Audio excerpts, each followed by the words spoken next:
then nag-upgrade ako. Siyempre, lahat ng tao may pagkakataon naman mag-upgrade. Tama mali. Nag-tricycle driver ako. Pwede na.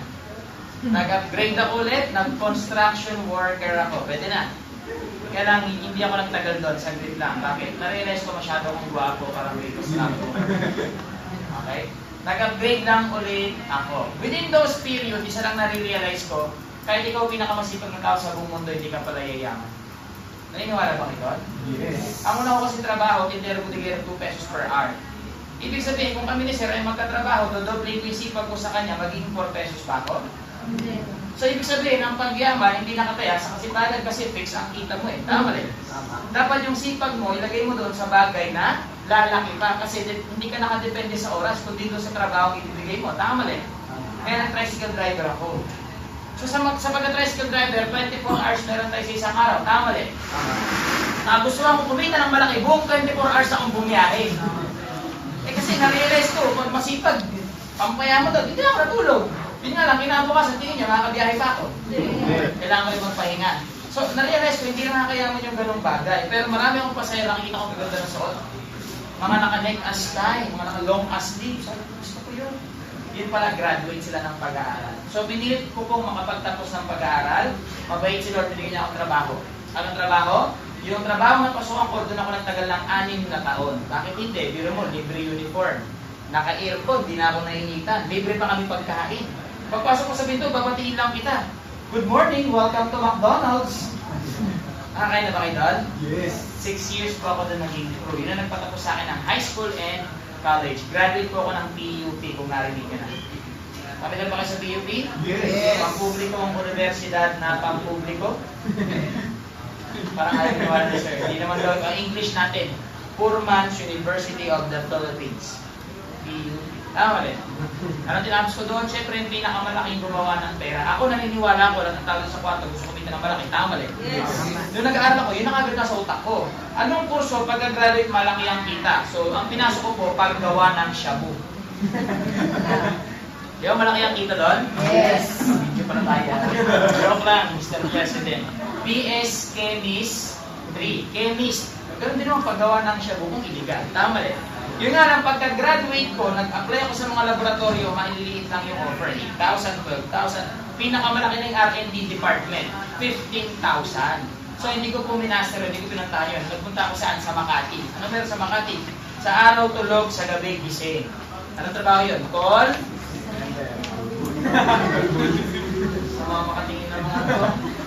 Call center employee. Tama po kayo, call boy. Bakit? Ano ba ako? Girl o boy? Boy. Ano ginagawa sa call center na? Call. Kaya call. Boy. Eh kung ito tatlong maganda na doon, ang tawag sa nila, call. Girl. Wala masama doon, di ba? So, 3 years din na-promote ako, naging team manager kung tawagin. Another 3 years for promotion as operations manager. Pero hindi ko na pinatapos kasi naimbitahan ako sa ganitong negosyo. Okay? Tapatin ko na kayo, kung hindi kayo kagad sumali, okay lang yan. Kasi nung invite ako, hindi kagad ako sumali. 1 year din naman ako nag-isip. Gusto nyo malaman kung magkano kilita ko? Saan magkano? Wala, nag-isip lang ako eh. Pwede ka rin akong mag-isip. Subukan mo kung may kitain ka dyan. Walang kumita sa pag-iisip, tama? After 1 year, saka ako nag-join. Yun nga lang, ang na-realize ko, sayang ba yung panahon? Yes. Ganon din ang negosyo to. Sa mga sumali rito na hindi nag-training, tatapatin ko na kayo, nasasayang ang panahon. Bakit? Nung binili mo yung package, hindi naman gumagawa ng pera yan para sa iyo. Ang gumagawa ng pera, yung kaalaman mo doon sa binayaran mong package. Kahit naka 7 accounts ka, kung wala kang alam paano ginagawa yun, wala kang kikitain.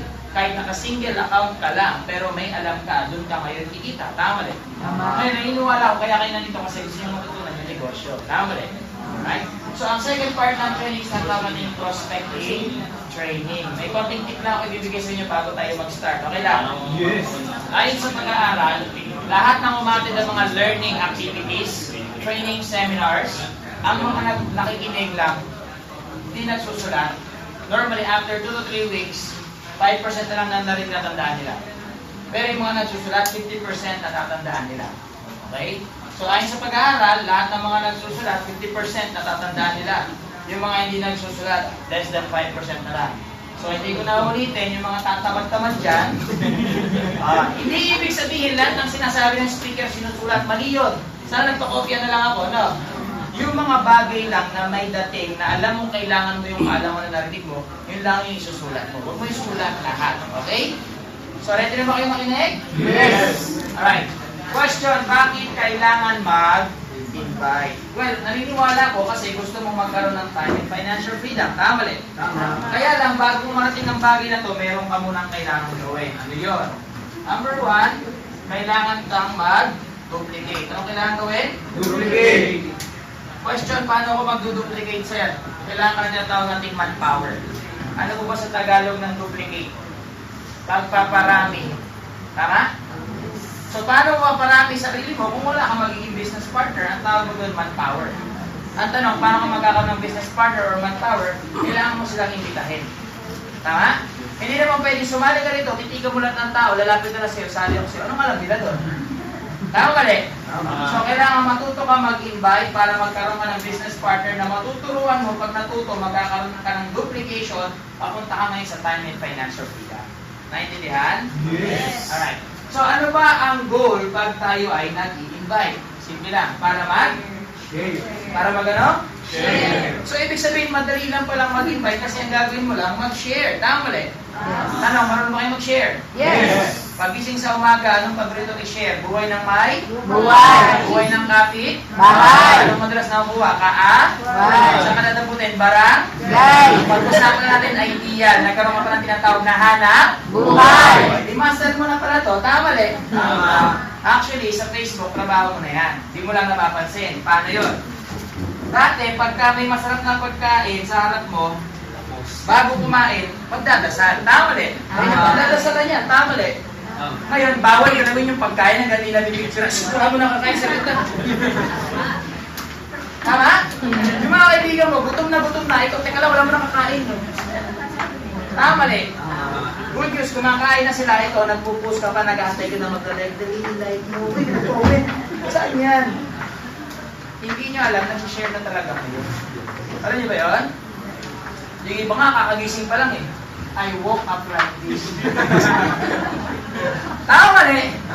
Lahat sineshare mo, tanong ko, kumita ka ba, kakashare mo sa Facebook? Lahat kinukwento mo, tanong, kumita ka ba sa kinukwento mo? Hindi mo napapansin, palagi mo itong ginagawa pero walang kapalit na pera. Yun lang nanood ka ng magandang sine, pag uwi mo, kukwento mo na eh. Tama mali? Yung may nakailan ka masarap na restaurant, pag uwi mo, kukwento mo na rin. Lahat naman kinukwento mo, wala kang alang kinikita. Tama mali? So ngayon, mastery mo yung bagay na pag kinukwento mo, may kita ka. Maganda ba yun? Yes! So ang tanong sir, kung ako ay kayo mag-share, ano yung kailangan ko maintindihan? Unang-una, ang pag-i-invite, normal yan at hindi mo pinagkakakitaan yung kaibigan mo. Kaya yung iba ayaw mag-invite kasi ang mindset nila is pagkakakitaan ko lang ito pag inimbita ko eh. Eh syempre, kahit naman naman ikaw sa sarili mo, nahihiya kang imbitahin yung kaibigan mo. Kasi ang dating, pag nag-invite ka, pinagkakakitaan mo siya kasi alam mo, pag sumali siya, may 500 ka. Tama rin? O kung gano'n ang pag-isip mo, hindi ka magiging successful sa negosyo ito. Bakit? Hindi ka na mag-i-invite. Kasi ayaw mo ng idea, kikita ka ng 500. Kailangan palitan mo yung mindset mo. Hindi ka nag-invite dahil kikita ka ng 500. Ang totoo, kaya ka nag-invite kasi payayamanin mo yan, iniimbita mo. Isipin mo, iimbitahin mo lang siya. Tapos pag natutunan niya yung negosyo, magkakabahay, magkakakotse, yayaman. Nahiya ka imbitahin? Hindi. Mapipilita kang imbitahin, friend. May nakita kong magandang opportunity. Magkakakotse, magkakabahay, yayaman ka dito. Ano ba? Yung 500, pag sumali ka, yayaman ka na ba doon sa 500 na ibabayad sa'yo? Hindi. Kailangan lang baguhin mo yung mindset mo. Hindi mo utang na loob na sumali sa iyong kaibigan mo at binayaran ka ng 500. Mali yun. Ang totoo niyan, utang na loob niya, pinakitaan mo siya ng negosyo. Tanong sa akin, bakit? Bakit? Dami-daming iimbitahin siya pa, pwedeng hindi naman siya. Tama rin. Tama. At pag yung kaibigan mo na inimbitahan mo, yumaman, ikaw ba mag-drive ng kotse niya? Hindi. Ikaw ba titira sa bahay niya? Hindi. Sa mga tuwid, huwag kang mahiya mag-invite kasi para sa kanya to, hindi para sa iyo. Tama rin. Tama. Eh kasi sir, parang ang hirap ng ganong konsepto. O sige, ganito na lang, tayo tayo ng restaurant. Ma'am, kung magtatayo ka ng restaurant, halimbawa lang, ano gusto mong ipangalan? Jamila's Restaurants. Dami kagad, no? Isa pala, dami kagad branch. Okay. Ma'am, unang araw ng pagbubukas mo, malamang sino mga imbitahin mo? Family and friends. Libre ba kami? Siyempre, first day, patikim yun. Tama mali. So pag kami kumain at nasarapan, pwede ba kami bumalik bukas? Yes. Libre ba ulit? Sa kanya nang galing. May bayad na. Ngayon, pag nagbayad ako, pinagkakakitaan mo ako, no? Di ba hindi naman ganon? Kaya tayo magbabayad kasi nagnegosyo siya. Tama mali. Ganon din naman ang negosyo to. Kaya ka babayaran kasi nagnegosyo tayo. Bakit? Imagine mo na lang, ikaw ang billboard ng kumpanya, ikaw ang TV, ikaw ang dyaryo, ikaw ang radyo, ikaw ang artista. Parang di nyo matanggap. Sa labas, bayad sa artista, milyon-milyon. Tama mali. Ito magala magiging milyon-milyon din yan, pararamihin mo lang yung fans mo, business partners mo. Naintindihan? Yes. So walang masama sa bagay na yan. Pangalawa, mas maganda po ang mag-invite. Bakit? Kaysa mag-alok ng product. Bakit? Kasi pag nag-alok ka ng product, obligado yung tao kailangan bumili para makinabang ka. Tama mali. Dito pag nag-invite ka, wala namang kailangan bilhin yung tao. Pakita mo lang na may negosyo, sumali sa hindi, okay na eh. Ang mahalaga, napakita mo yung negosyo. Tama mali. Pangatlo, return of investment. Inuulit ko, lahat ba tayo naglo-load dito? Yes. Si ma'am. Ma'am, gano'n ka na po katagal may cellphone? Sige ma'am, marami tayong oras. Matagal na rin ma'am. Magkano na pong inubos nyo sa load? Sige ma'am, marami talaga tayo. Ma'am, magkano bumalik? Tama po ba? Gastos lang. Ngayon, tatapatin na kita. Kung bibigyan kita ng pagkakataon, magkaroon ng lifetime discount. O gustuhan mo ba? Yes. Walang halong plastic pag sale, nasaan ka? Bakit? Kasi may? Tama mali? Tama. Yung iba, piling estudyante, estudyante po. Para lang sa discount. Tama mali? Tama. Tapatan na, wala ka pa 60 years old, pero gusto mo senior citizen ID, meron ka na. Yes. Tama ba? Kasi alam mo, mahalaga ang discount. Ang problema, kada bili mo sa tindahan, may discount wala. Wala. 10 piso, magkano singil? Eh, tatong, 2, 3. Tama mali? Bibigyan kita ng pagkakataon. Ano sa palagay mo mas masarap? Ikaw pumatong, ikaw papatungan. Parang hindi mo kapag. Meron ka akong maling tanong. Di ba pag bumili ka ng load sa tindahan, may patong na 2, may patong na 3. Ikaw magbenta, di ikaw ang papatong ng 2, di ikaw ang papatong ng 3. Malinaw? Ulit, ano mas masarap? Ikaw papatong, ikaw papatungan. Patong. Naintindihan yung discount. Alright, pangatlo. Sir, ayoko mag-invite. Bakit? Kasi dati ng panahon, lahat kasali na eh. Pag lahat kasali na, wala na akong mag-invite. Hindi na iiwasan yung kanyang mag-iisip ko. Tama mali. Pero may tanong muna ako sa inyo. Alam niyo ba ako ilan ang populasyon ng Pilipinas? 100 million plus. Okay? Ilan ang 1% ng 100 million? Siyempre, matyata. Mas mahal, no? 100%, kunin natin ng 1%, that's 1 million. Ano ang 1% ng 1 million? Ganong matulit yan, ano? Ha? Dito. Sige po, ilan? Wow! 10,000. Yan yung 1% ng 1%. So actually, 0.01 na yan. Nagiging ba?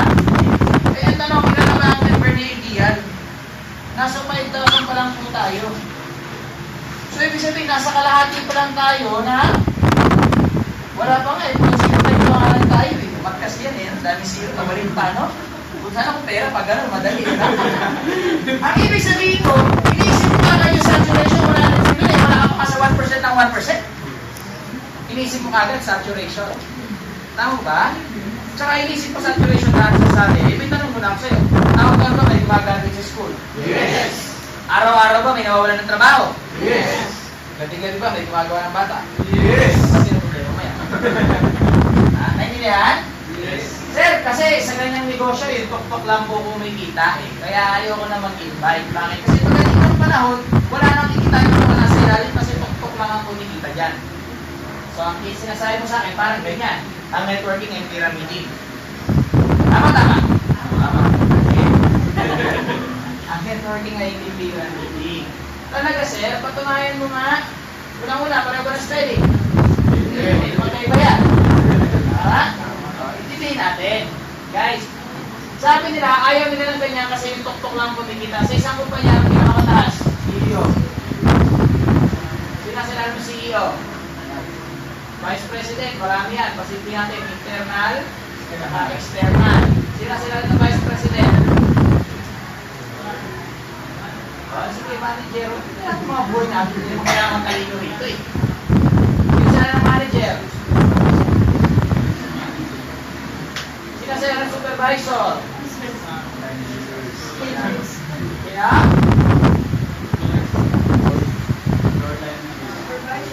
Oh, employees. Dati supervisor na, supervisor na. Hindi naman. Tama ba yan? Tama na? Pinakamarami empleyado, no?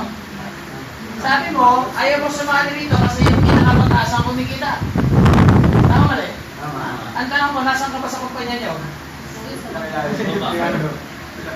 Pinaka nandito ka? Ayaw mo dyan kasi gusto ka kumikita. Inulit ko, nasaan ka ba? Nasaan ang pinakakumikita? Pero ayaw mo nito. Ayaw mo nito, di ba? Kasi ang tawag ko sa networking ay pira. Kaya ayaw mo dito kasi pyramiding to. Tama mali. Tama. Masa ka ba? Anong korte yan? Pero ayaw mo yan. Ano ginagawa mo dyan? Iba yung alam sa naiintindihan. Hindi porket sinabing networking ay pira. Ibig sabihin po ng networking, katulad niya ng MLM. Ano yung sabihin ng MLM? Very good, sir. Multi-level marketing. In layman's term, many generations of distributors. Narinig na ba yung ibon? Natasha, Borgo, Sarali, Tupperware, Mondragon, Sophie, Personal Collection, yung lahat tinamuan, alam na edad niya. Ha? Ganyan din yan. Walang pinagkaiba, nagkataon tayo sa produkto. Tama rin. Kaya hindi ibig sabihin ng networking ay pyramiding. Ang pyramiding guys, walang papeles. Walang notice. Walang product. Pera, kapalit, pera. Meron dyan exit. Meron dyan table. Hindi tayo ganyan. Bakit? May papeles ba tayo? Yes. May opisina? Yes. May produkto? Yes. Tama? At itindi mo lang puti. Saan mo taas na ang kumikita? Kasi wala nang kumikita na sa pinakailalim mo. Pakita ko sa'yo. Nag-join ka dito. This is you. Pag sumali ka ba, magkakaroon ka ng ANP. Yes. ANP. Yung ANP mo, pag sumali ba, magkakaroon din ng ANP. Yes. ANP. Habang umakit to, tanong, kumikita ka ba? Yes. Pero nasa ka? Kala ko ba, taas na ako kumikita? Nasa ka? Ba't kumikita ka? Ha? Mas maganda tayo sa taas. Ang punto, ganito. Wala sa posisyon sa ganitong negosyo. Nasa effort. Dito, kahit anong effort gawin mo, magbalibalitad ka dyan, kahit balikan mo yung ano ng boss mo, fix ang sahod mo. Dito, babiyahe-biyahe lang itong mga to. Masarap buhay dito. Tama? Pagpasok mo lang sa buwan mo, natin ka lang maki dyan. Tama rin. Ikaw, pagpasok mo sa upuan mo, kahit tape, walang available sa'yo. Naiintindihan ko ba? Hindi ako rin sa employment, galing ako dito. 15 years akong empleyado. Tandaan niyo, 15 years old, nag-iuli mo muna akong empleyado na ako. 30 years old when I